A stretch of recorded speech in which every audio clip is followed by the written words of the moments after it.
1, 2, 3, 4.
This is Rob Ellis, drum master and co-arranger producer for some of PJ Harvey's most groundbreaking records.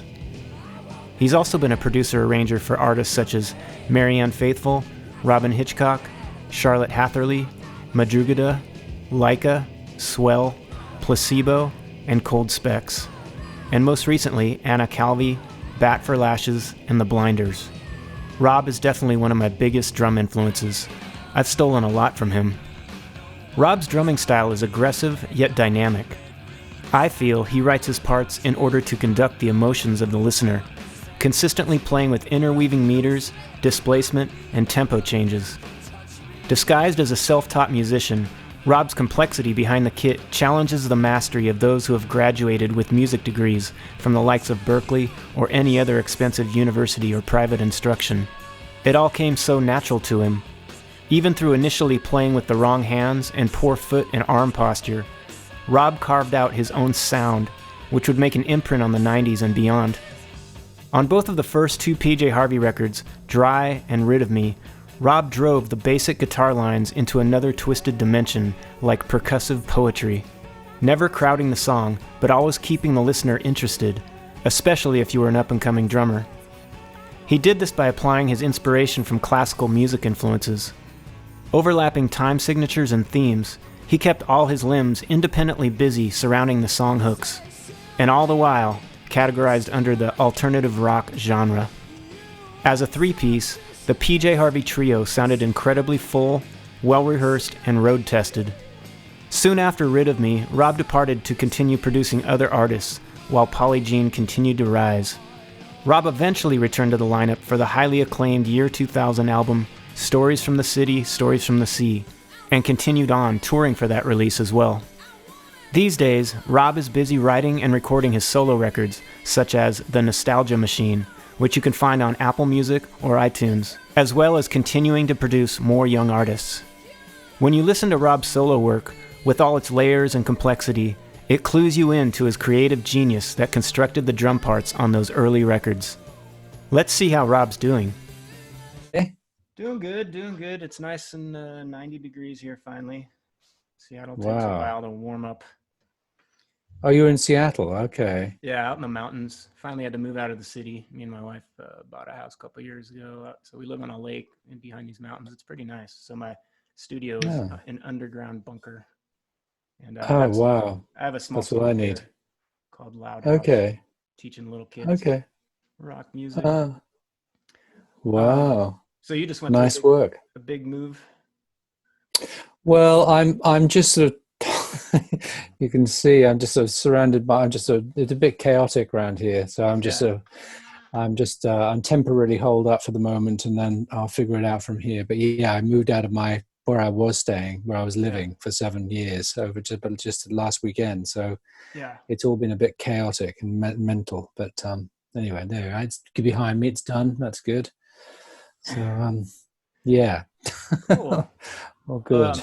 I'm honored you can join me. I mean, the purpose I started this channel is, like I mentioned, I got in an accident after a concert last year, and got ejected, and so I was actually paralyzed for 2 days, and working my way back, and I'm finally at about 75% drumming. I'm able to teach and play again, but I've done a lot of sports when I was younger, so I know what pain is, but trying to outsmart the spine is a whole different animal. So instead of going through, these dips of self-pity, I just wanted to put positive stuff out there from my people who influenced me, because I'm self-taught. My drum heroes are people who influenced me just in a bad news world, just putting positive stuff out there that people might be interested in. And then, shower my drum heroes with a bunch of love and shine some light on them, get more, get a little more attention that you deserve. But, so this is more of a drummy kind of thing. It's not like, I'm not a crazy PJ Harvey fan or anything like that. I'm really just going to concentrate on you. Is this regarding injury deed stuff or my experience with that, or is that what you're particularly interested in? Yeah, mixed in. I just wanted to touch on a little bit of your background, and then if I just wanted to share like what it was about your style that I gravitated towards, and I got obsessed over, and then I got into touring bands and stuff like that, and I tried to implement those influences that I heard from you. And then along the way, maybe you have a couple stories about some nagging stuff that you had to deal with because you were doing so much touring, just to maintain the day to day. So sure. Cool.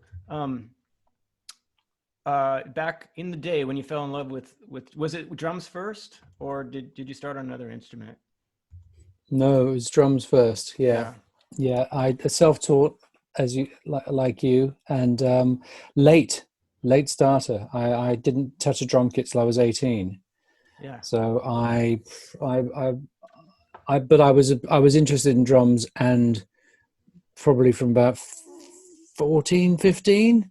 But I was at private school, so there wasn't much opportunity to make any contact with any instruments in a rock band kind of fashion. So I didn't get a chance to hit a drum kit till I came across one when I left school. So it was drums first. Yeah, absolutely.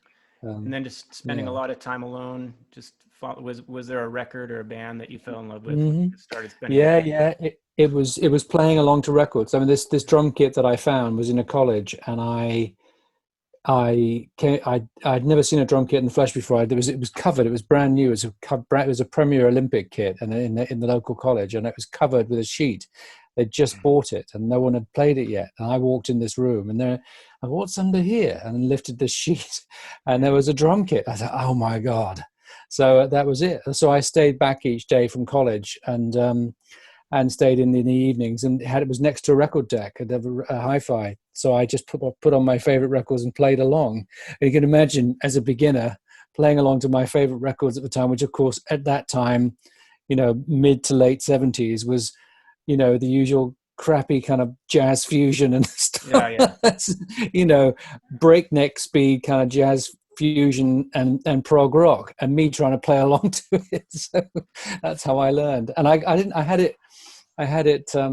even know how the hi-hat position was. If the hi-hat's here, how does that work then? So if you're right-handed, and then someone who I've never met since, who really, fortuitously came round behind the drum kit, and they grabbed both my arms, and they moved my right arm. Yeah. I went, oh right, okay. This feels better. Yeah. So that's kind of that. Yeah. So that's how that started, and then there was no stopping me. So yeah. And then shortly after, you got into a band with some friends or something like that. Yeah, exactly that. Yeah, pretty quickly got roped into with a college band. Yeah, exactly. Weekends, staying at this mate's house and just put a band together and just rehearsing all day and all night in this. Yeah, exactly. I mean, because your style, when I first discovered you was actually it was pretty much during the grunge era, I guess, so there was bands like Primus and Chili Peppers and bands that were working in odd meter and polyrhythms and things like that. But when, like a full record of what you were doing, making like simple guitar lines sound complicated, but it wasn't annoying. It was like there was something really interesting around every corner from a drummer's perspective.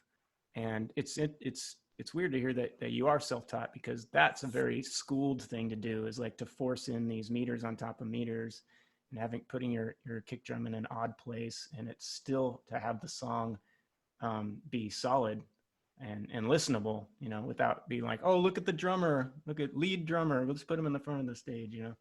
So that, was that something conscious you were doing when you were, because you're an arranger and you're a producer too, did you work together in the trio to make things like that interesting, or did you say, hey, like I want to do this drum beat over this? It just happened completely naturally, and it was just all fortuitous kind of coming together of things all at the same time in the right way.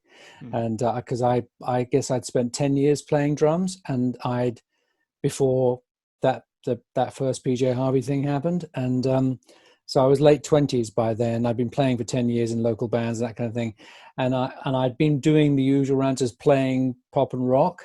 And then probably around the end of that period, I got a bit disillusioned with playing music and playing in bands and playing music in general. And I was thinking of actually going to music college. So I was thinking already academically, though I didn't go, but I was teaching myself classical scores, you know, at home. I was analyzing Stravinsky and Bartok scores and buying the CDs and buying the scores. And I got really, really, really interested in all that stuff, and particularly the rhythmic aspect of that, you know, early 20th century classical music, a la Stravinsky and Bartok. And at that same time, I then came across it. Cut a long story short, got introduced and started working with Polly, and she was writing songs which, although simple, were often an interesting meter. And there was something about it, because there was something about the fact, the simplicity of it, and the interesting meter. I just thought, oh, this is just going to be, it's right. It's kind of like, if musically it was kind of complicated any other way, it would be, if you then have to simplify the drums in a way. You know, but the music was complex enough. It is just simple, like things in 5 and things in 7, and dictated by the vocal. That is, they weren't deliberately in 5 and 7. They were often in those time signatures because the vocals were saying they wanted to be. It was nothing premeditated on Polly's part, really. It was just the way it came out. So this was manna from heaven for me, you know, just to go, right, okay, so how can I make this more? There's already a hint of making this rhythm. The rhythm is unusual. How can I just take that and go, without, like you say, without making it obvious, you know, but you just all you do is you treat that, what the guitar is doing, as the song is doing, is one cog in a series of cogs. And so you just add a few more cogs to it without adding, you know, without making too complex. So you basically end up having, quite often, I was interested in polyrhythms as a way of imitating clockwork and creating interest and layers without drawing attention to itself. So it's like one machine which is turning, which seems complicated, which is complicated if you analyze it, but actually it's quite simple, as it's always, it's cyclic. And, you know, anyway, I was interested in, that's how that came about, how that style evolved in a way. So plus my technical inability, I have to say, because I was not a fancy drummer. I was not, I really didn't know, not self-taught. I was self-taught, didn't know I was a proper basher. You know, when I look at it now, I think, God, how the hell did I do it? I never didn't play from the wrists. I was always like really a hard hitter, and from the arms and all this exhausting stuff. But, you know, I couldn't do anything too flashy because I didn't have the chops, and as it were, and in the usual fashion. So it kind of evolved from my slight inability as a drummer and having to do something interesting without having the chops. If you see what I mean. So I mean, songs like Snake, where I would think, oh, this guy comes from a punk background, you know, and then much of the other tunes, you know, no, he comes from a jazz background because he's so dynamic, you know. It's like right from the beginning of Dry going forward, it's like you're a conductor of the listener's emotions, the way your dynamics are. You're controlling, you know, you're controlling the listener's emotion. I listened to, you know, both those first two records. Even like in a video like Man Size, it up until, you know, the heavy part, you know, it's feeding her emotions. Like she starts headbanging and it's, I can feel the aggressiveness that you play with. I can feel your emotion and using the bell and really interesting stuff you're doing. And what I don't understand is I haven't listened to this stuff in probably 20 years. So yeah, I was talking about, because the records are just being re-released on vinyl, and I've had to do a few other interviews about talking about this early stuff, and I'm remembering it from then, you know, which is nearly 30 years ago in those two albums cases. And so I actually don't have a very detailed memory of it, and you know, about the music. You probably you certainly, sounds like you listened to it more recently than I have. I think probably the last time I listened to either of those records probably was 10 years ago, maybe. But as an entirety, probably not since we made them, you know. So it's a bit of an odd one. They were real one-offs in a way, but I would say that, you know, as through those records and then, you know, becoming a fan of the songs, when the third record came out, I was, you know, I was a bit disappointed. It definitely was not as interesting. It was definitely more straightforward, and sure, it's going to end up being successful. But as someone who's still learning and someone who's starting to tour and just that spark of creativity, it was kind of to fade after that. Not putting any shade on anything. It was just, for me, it was all about you and your unconventional approach.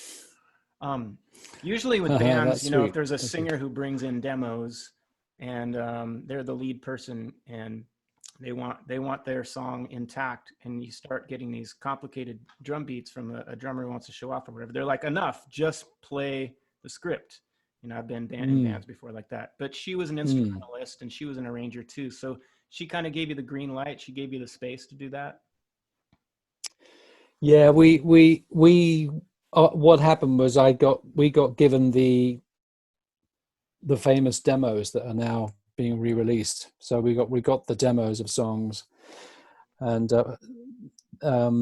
handed to us on a cassette. So I would have those, and I'd take them home, and I would listen to them and maybe get a clue, some ideas rhythmically of what I could do with the tracks. So it was just guitar and vocal, those demos. That's it.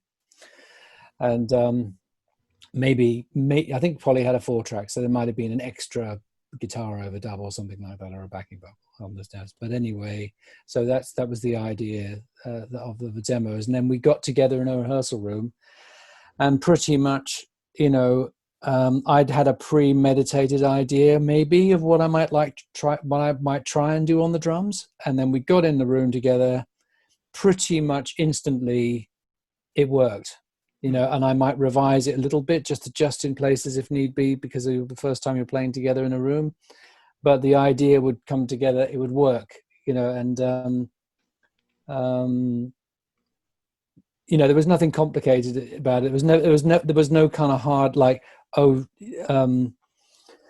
until actually the second album, Rid of Me, it was starting to be, Polly was wanting things to be a little bit, she was directing the drums in places, you know, in terms of making them, I think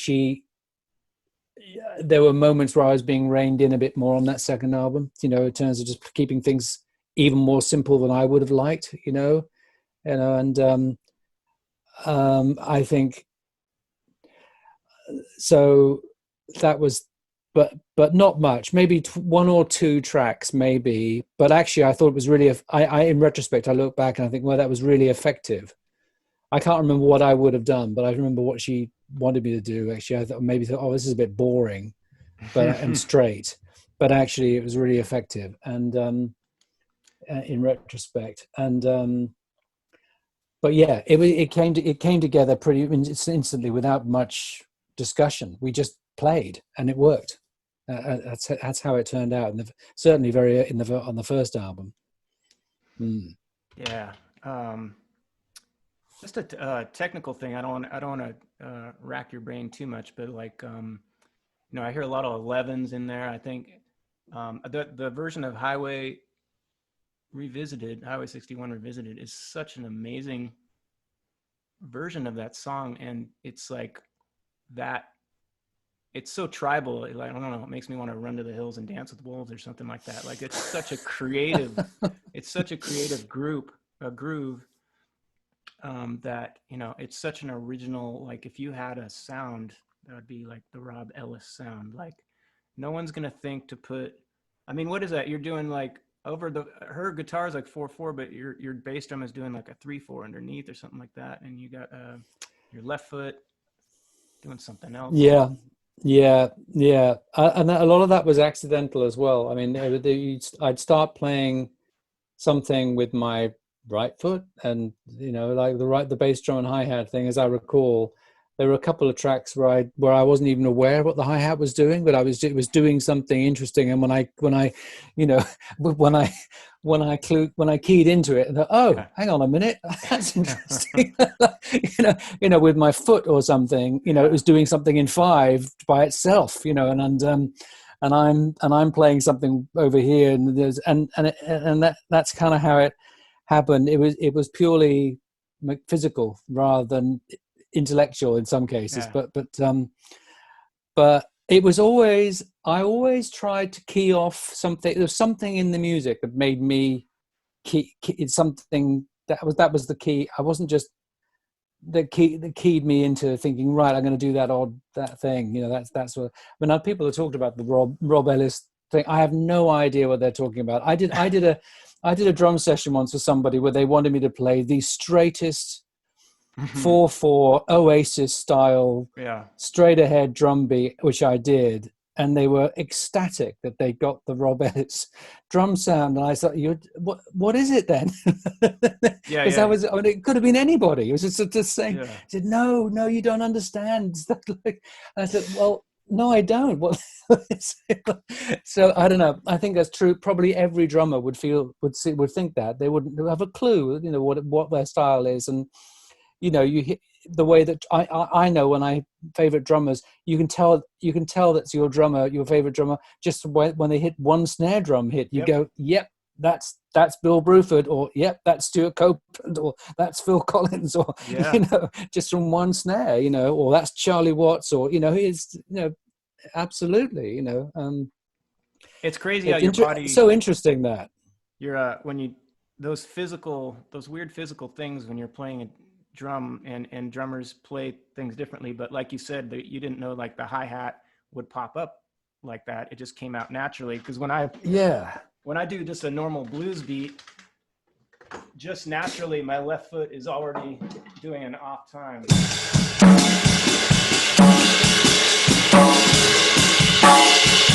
Like I can't, it's not as natural for me to be on the beat. No, it's just more comfortable like that. So it's probably what you.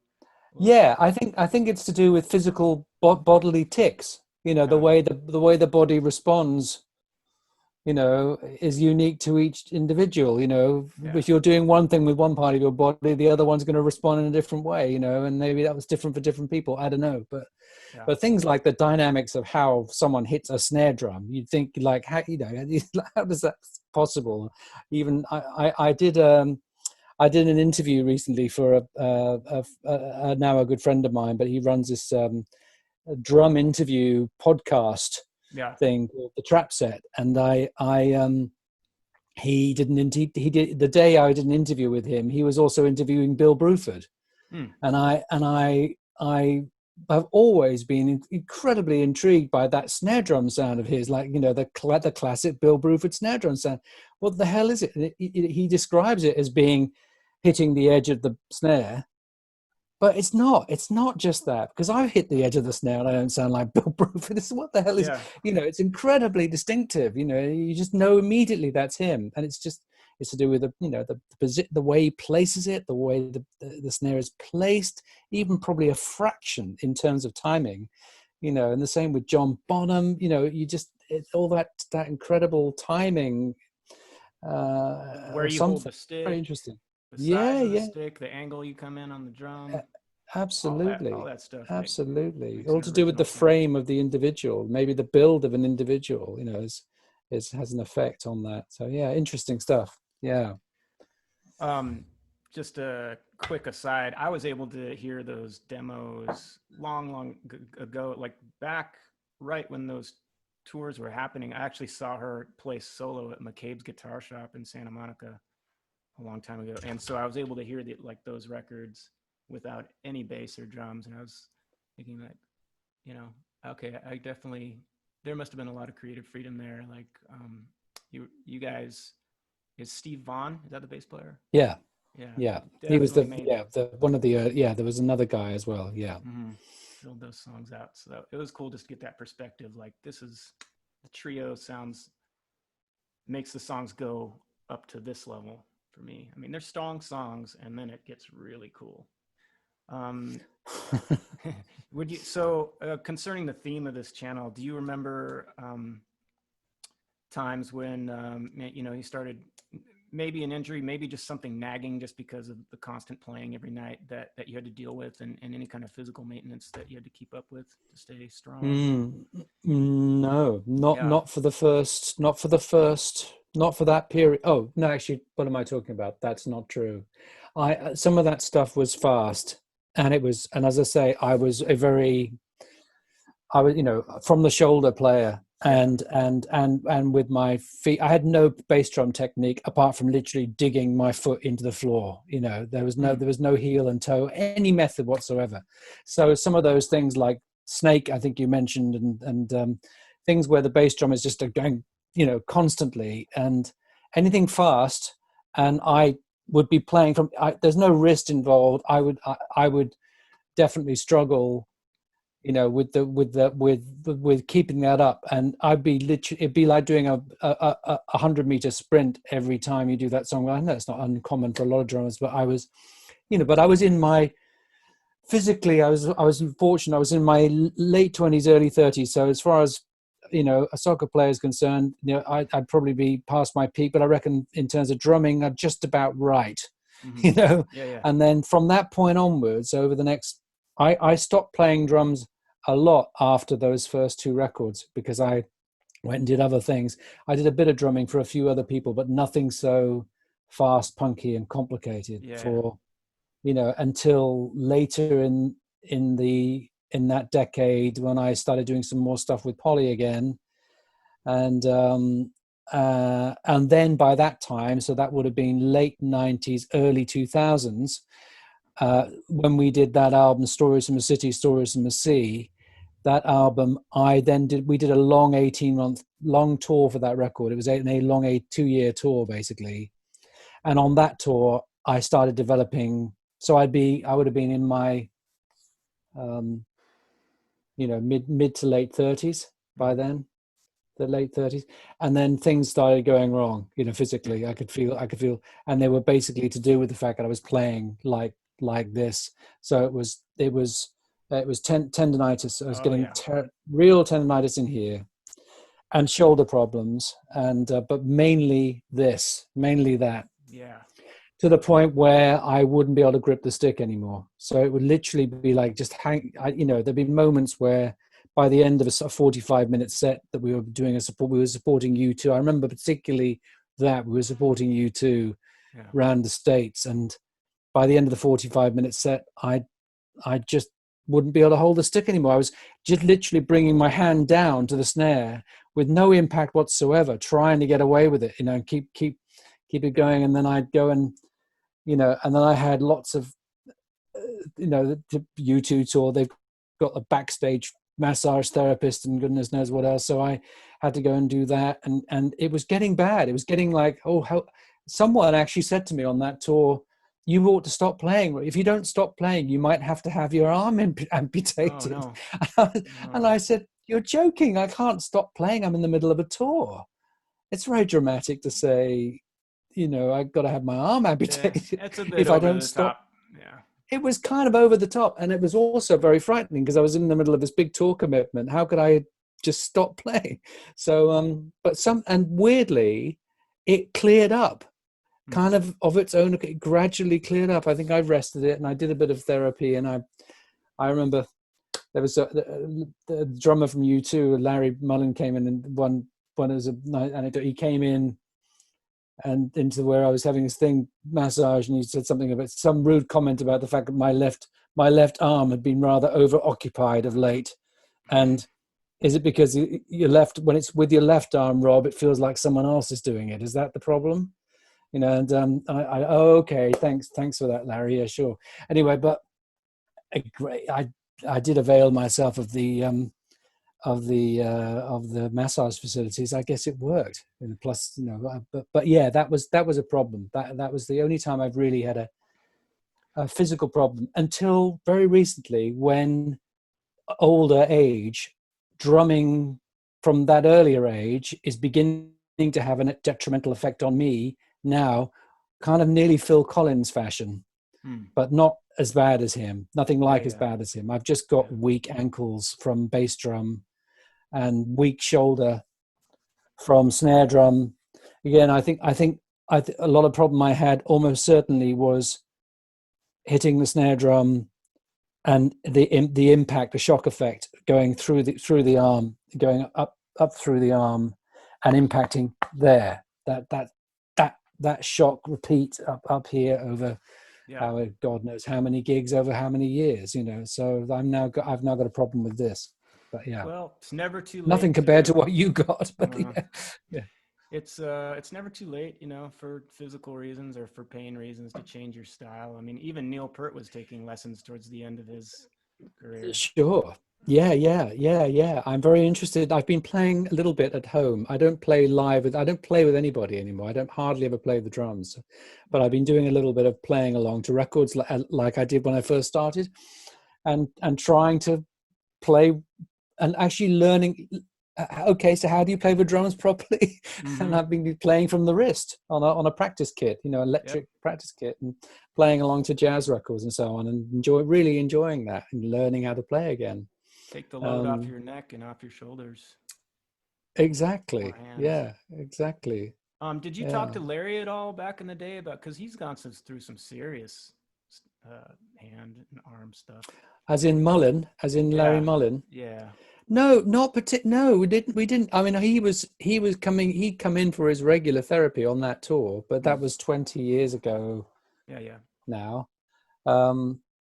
So I can't, I mean, God, the guy was physically fit as hell. You know, he was really fit. I remember he really looked after himself, you know, and so, you know, and of course the physical demands in a band like that, a drummer for a band like that, doing those long gigs every night and over a long amount of time. But you know, hats off to the guy. But I think ultimately it's going to have an effect on you. You know, I don't know the detail. What's particularly ailing him, as far as you're aware? Do you know, I believe who was I talking to? Oh, Chris from the Talking Heads. He was talking about Max Weinberg, like, had surgery on every single finger. He has like X's, and then he was talking about Larry's had some arm or wrist surgery. Maybe it's, you know, happened years after you guys were supporting. But maybe that sounds likely. Yeah, I don't think that was happening then. No. Did you speak to Chris France then? Have you spoken to Chris? Yeah, yourself. He's putting out, or his book just came out last week. Yeah, and he's a funny guy, full of stories. Yeah, I bet. Yeah, I'm a huge Talking Heads fan. I'm a ridiculous Talking Heads fan. Yeah. So I'm yeah. I must get that book actually. But stupid drummy question for you. You were talking about how you would drill your feet into the ground. 50 foot Queenie has a very active bass drum foot, especially when you start going double time.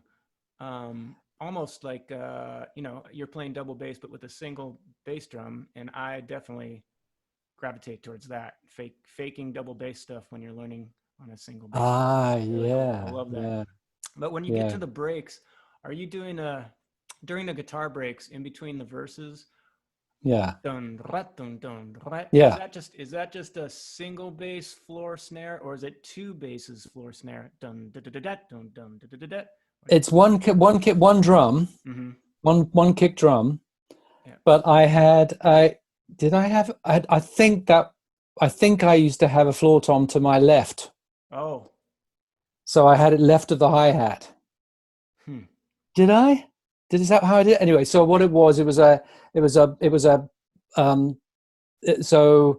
um it would be da da. So it would be a little da da with a foot, and then a da with a floor tom, da da, like so a triplet, but with like a double bass in the front. Yeah, so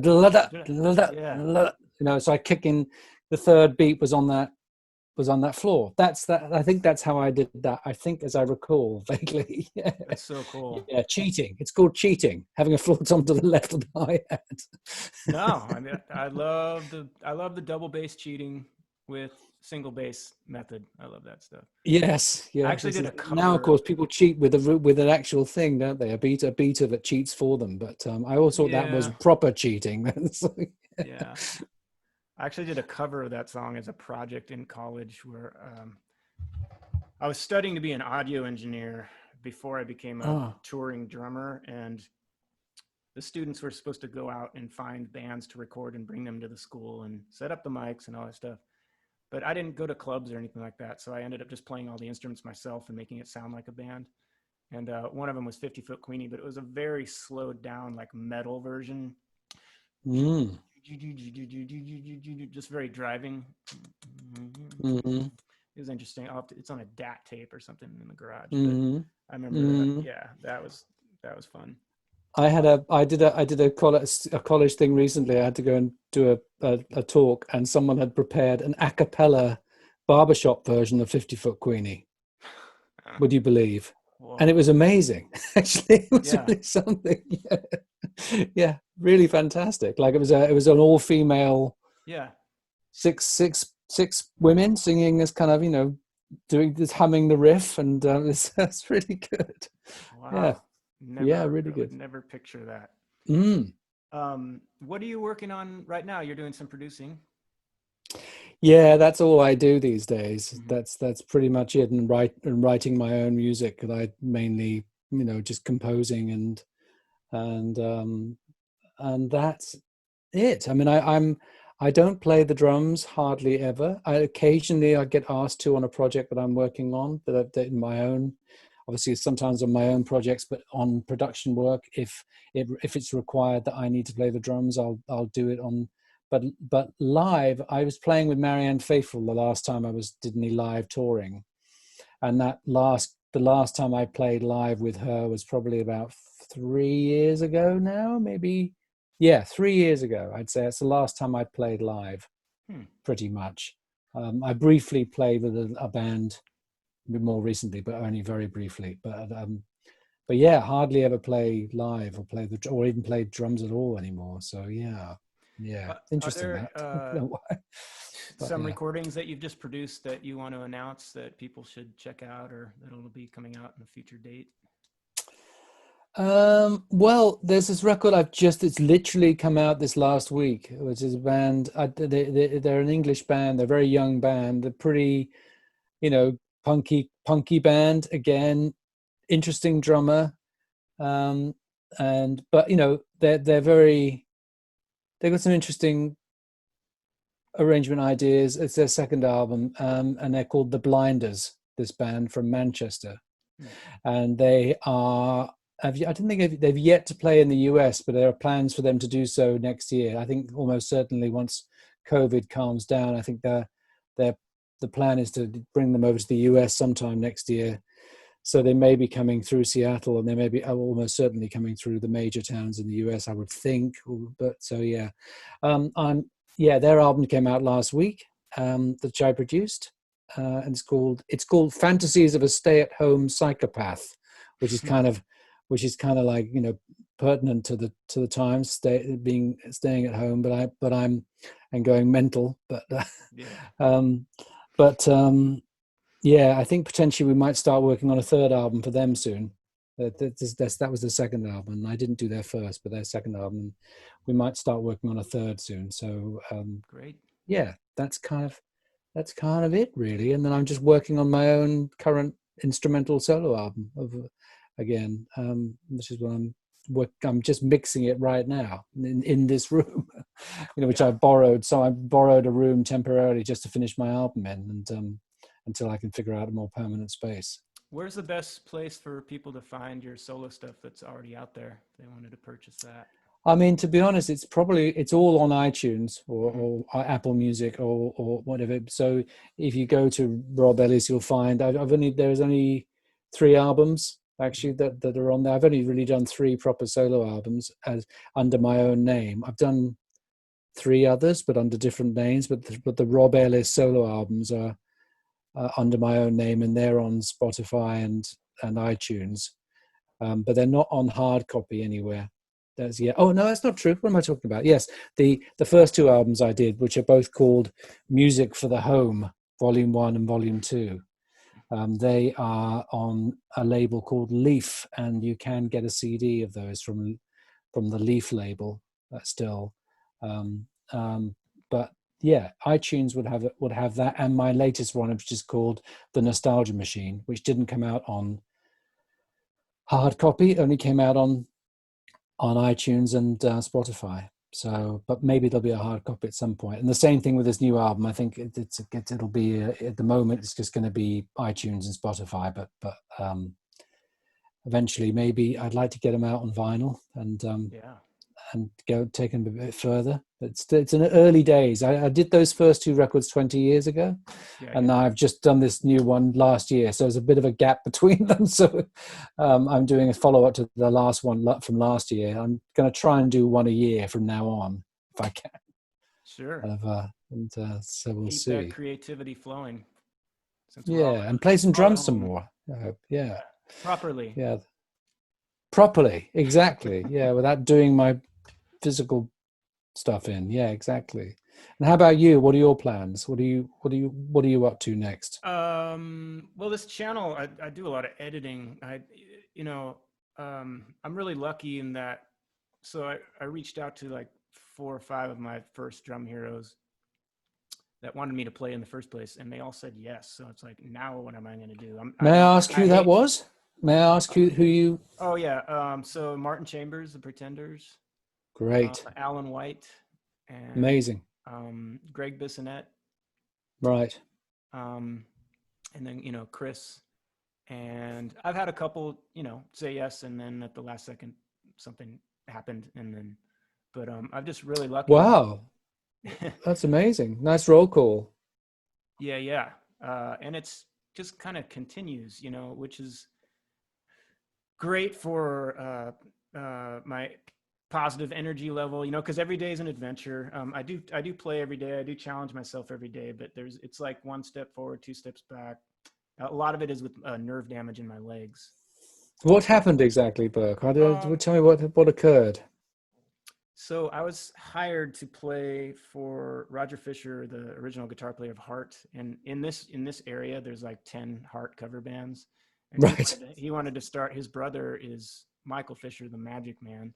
He's still the manager. And he's like, well, if there's all these other cover bands, I wrote the stuff. I want to start my own band and tour around. And he's still great. But the very first show of the tour, there was a snowstorm that week, and I live in the mountains, and I was driving switchbacks at like 2 a.m. and probably going a little fast, but I hit a turn and got ejected into the mountain. And holy. Wow. Thankfully, the first person on the scene was a nurse. So wow. She knew to keep my neck straight. Anyway, Ouch. I was in the hospital. I had 5 broken ribs. This left ear was hanging off. They had to sew it back on. Holy. Right. It was C6. So that's your hands and your feet. So my hands and my feet are always kind of numb and tingling. I am a little play. Things could be a lot worse, but it's a struggle every day, and I'm constantly working on whatever, chiropractor, electricity, different kinds of stretching. And like we were talking before, you were talking about the massage therapist when you're out with U2. I discovered magnesium when I was in Australia on a Soundwave tour. Play with Duff of Guns N' Roses, and we were doing the Soundwave tour, and it was like 100 degrees every day, and the sticks started falling out of my hands.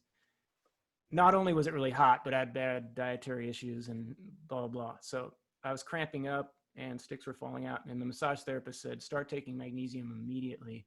And I swear it was overnight, started getting better. Wow. It's like the Okay. magic vitamin. I would get into magnesium as soon as you can. Okay. Alaskan fish oil and Fish oil I take now. yeah, Actually. Yeah. turmeric. Anyway.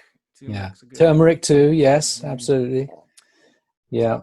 those things, and you know, just trying to better myself, and because it's very distracting. I'm used to running like 7 to 10 miles a day, and I swim all the time, and drumming, and now with, you know, everyone staying at home, just trying to do something productive, rather than just wallow, you know. So being able to visit with someone like you is like really, really cool. Really helps out with that kind of thing. And how often are you talking to people? Are you These days getting I'm up? doing 1 to 2 a week. Mm. Kenny Aronoff and Sheila E. Maybe I'm going back and forth with their publicist, but that's definitely Kenny next week, and this week I have Butch from the Eels and Lucinda Williams, and Wow. an old friend of mine from a band called Super Drag back in the '90s. He's out in Tennessee. Mm. So just to kind of divert, it's all like handpicked, you know. It's not like this is all just the people that I related to or influenced me in some way. Not just shotgunning stuff out there.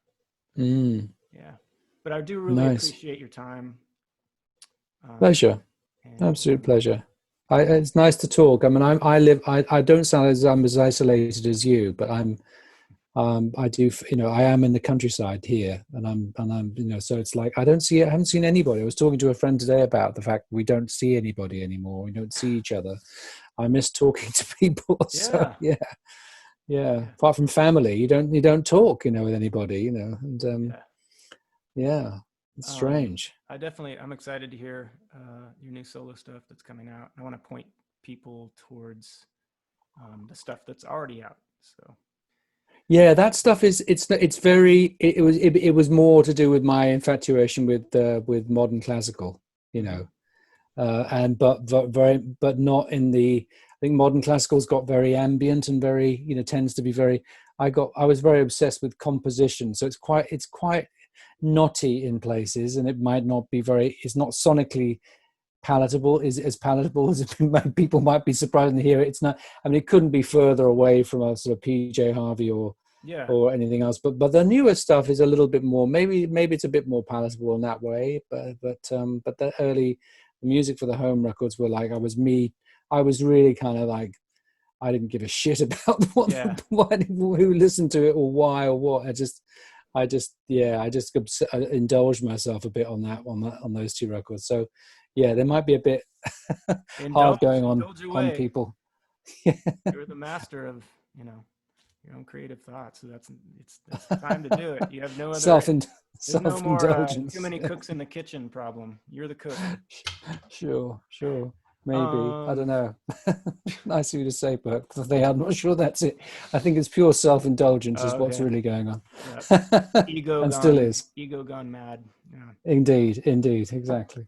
I'm going to stop the video, but I have just a question or two to ask you after I stop. Sure. Okay. Thanks you. again. No, it's a pleasure. Thank you, Bert.